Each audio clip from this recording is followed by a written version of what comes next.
Hello, everyone. Thank you, everybody. We're going to get things started off with England. We have John Mitchell and Zoe Aldcroft with us. Again, if you can raise your hands if you have a question, we will get things going. Thank you. To the right. Hiya, Sarah Rendell from The Guardian here. Zoe, you looked like you strapped up your knee there and then came off in the second half. Was that just tactical? Kind of, how are you? Yeah, no, I'm all good. Yeah, don't worry about me. All good. And how was that for you out there in front of that crowd? It was loud from up where we were, so how was that for you? I think the atmosphere was absolutely fantastic. Like, walking out was such a special moment. And I think, yeah, very proud of the girls. A little bit nervous to start with. I think that's as expected, but we built into it, and yeah, just very proud. And Mitch, what did you make of it from your perspective? Yeah, firstly, it was a fantastic atmosphere to represent your country in the opening match. I think we built into the performance slowly, and we lifted our intensity in the second half. So you really enjoyed the way that the girls built pressure on USA. We forced their negativity, I guess, and we took advantage of that. And Hannah Bottomman looked like she had a great game out there. What were your thoughts on her? Yeah, she's a pretty special player, but we've got lots of special players. It's very hard to single a person out, but yeah, she should be rewarded or recognised for her performance. But there were a number of really good performances out there tonight. I mean, just where my eyes were looking, I thought Sadia Kabaya was outstanding. Thank you so much. Any further hands? If you can raise it, please. Thank you. Elgin Alderman from The Times. John, Meg spoke in the week about how, it's about the size of the fight and the dog. She certainly put herself about out there. And then moving forward to fly half as well. Was that always the intention? Is that something she's been working on in training? Oh, we need to be ready for anything. So we've had a couple of little unexpected niggles in the preparation. And so, we're very, very fortunate to have the versatility of Meg. As well as Emily Scarrett. So, if we have to go four or five deep at fly half, we possess that within our group. So we've seen other World Cups, in both genders having to rely on deeper squad members as the tournament progresses. So this week we had to deal with that. Thank you. Thank you. Just behind with Tom. Hi, Tom Sanson with Rock. Great to see you both today. John, just you mentioned Emily Scarrett there. What was the decision to bringing her in for this match, and how has she been this week in the lead up to a record fifth Rugby World Cup appearance? Skaz got a call after Rolly got a little rolled ankle on I think it was day 2, wasn't it? And we just wanted to protect Rolly. So obviously I try and give that communication as quickly as I can. She's very calm person, very level-headed. There's no real highs or lows with Emily. She knows what she's doing, and we're very fortunate to be able to bring in her experience, on this occasion. I think it lifts all the girls as well because they respect her hugely. Thank you. Here at the front. Hi both, Rebecca Johnson with PA. You mentioned there, Zoe, about kind of building into the game a little bit. It seemed like maybe slight nerves at the start. I mean, what was the message at half-time from both of yourselves? Because it seemed like you just went up another gear after the break. Yeah, it was just about, like Mitch said, about building that pressure. We wanted to keep that on the USA team and build our intensity as well. And just how much did that yellow card kind of switch the game as well a little bit in the first? It seemed like you got a little bit more comfortable in there. Yeah, I think so, but also I think it was just down to us to also be more on our game and like I said, build that pressure and look at ourselves more. John, Ellie Kildunne got player of the match. Just how impressive was her performance? It seemed like she was here, there and everywhere linking up with players. Yeah, it's good to see Ellie back on the field and doing what she loves doing. She's very intuitive, and her skill set was very good tonight. But that's an individual. But then you've got to go and look at some of the effort areas by other players, and also the scrum was outstanding tonight. The scrum buried USA. Numerous penalties, probably could have probably could have sent some players to the bin as well because of continued negativity in that area. So yeah, we'll just go where we can apply pressure. If it has to be at scrum, you can't just always rely on individuals. And as this tournament progresses, we're going to have to get even better in our connections and working together. At the back, thank you. Hello, good evening. Sorry for my English if it's not good. I'm Alex from Spain, from Connection Ensign. I would like to ask you, first of all, congrats for the victories. You haven't lost a match since 2018. What can we expect for the team for the next matches? Any changes for the players to give it some rest? And is there any pressure to keep to win your third World Cup being at home? Is that me or Mitch? Both.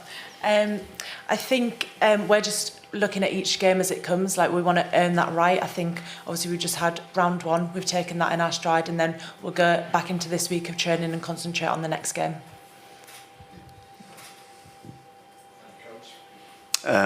Sorry, what was the rest of the question? Sorry. If you're going to get any changes for the team for the next matches to give some rest? Yeah, good point. No, we've pretty planned our teams for the early part of the tournament. Obviously, the unpredicted niggles, we've got to account for that. But yeah, we'll just about get everyone started, I think, by the end of next week, which has always been our plan. So hopefully that we're able to execute that and have everyone World Cup ready.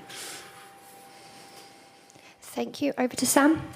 Hi, Samantha Lovett for Sam Love Rugby. Captain Kate Zachary from the US was asked how tough it is to go up against England, and she said if you hit them first, it doesn't actually hurt that bad. And the US being such a physical team, I'm going to ask you the same question. How does it feel to go up against a physical team like the US? Like, we know the US are such a physical team, and I think it's just about meeting their physicality as well. Like, England were a very physical team as well, and we love that bit about the game. So just making sure we're more dominant than them. Thank you. Julian. Yeah, Julian Garr, AFP. You've just hammered a team ranked 10th in the world.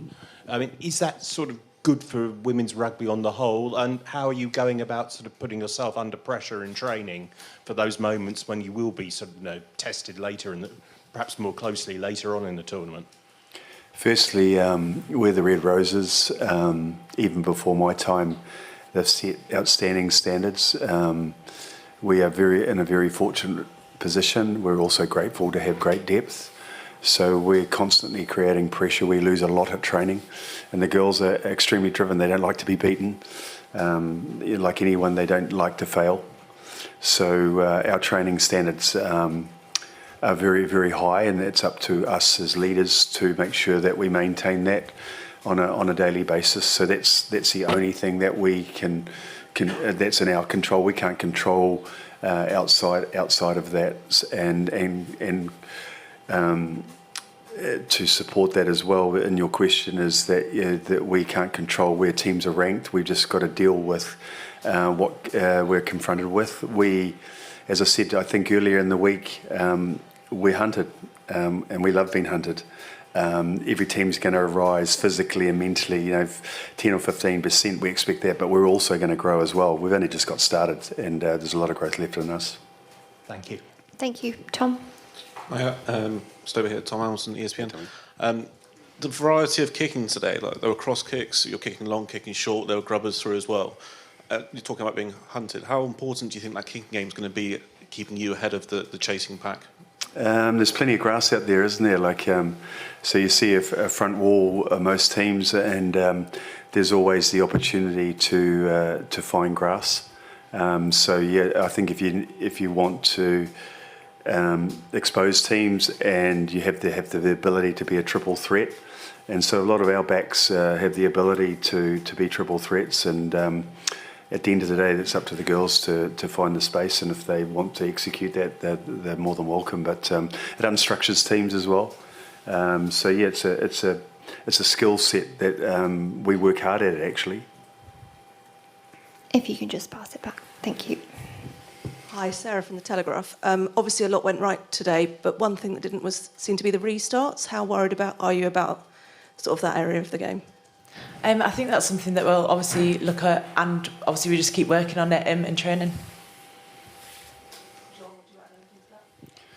There's always something to work on. This game's never finite. I don't think you ever come satisfied out of a performance. So yeah, we'll just morph that into the next performance, next preparation. And the girls are very good at finding solutions. So yeah, it's good that we've got something to work on. Harry Latham-Coyle from The Independent. John, you've done a lot of hard work at the back.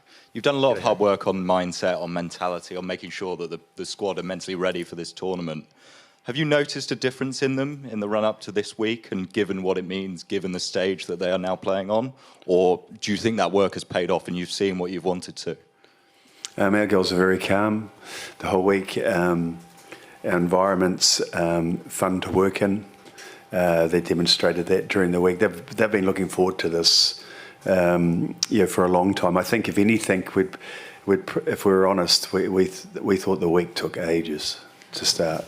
If anything, that was probably the most obvious thing. We just want to get started, but it seemed to just elongate.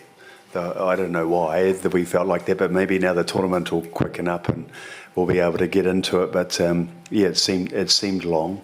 But when you come into our environment, it's just really, really fun. People are allowed to be themselves, and we encourage people to be authentic and be themselves. So I haven't seen anything that's been noticeably different. Probably even more excitement. So probably actually had to keep the excitement down, to be fair. And Samoa are not opposition you've faced before. Just what are you expecting from them next week, and what sort of challenge do you think they will pose? Yeah, the unexpected is dangerous, isn't it? I think I've only seen two performances on tape, and some of the tape is a little bit questionable. So I haven't got too much on them. But hey, they're a very proud rugby nation. And they deserve to be here, so we'll give them every respect in that. Any further questions? Yes, Martin in the middle. Thank you.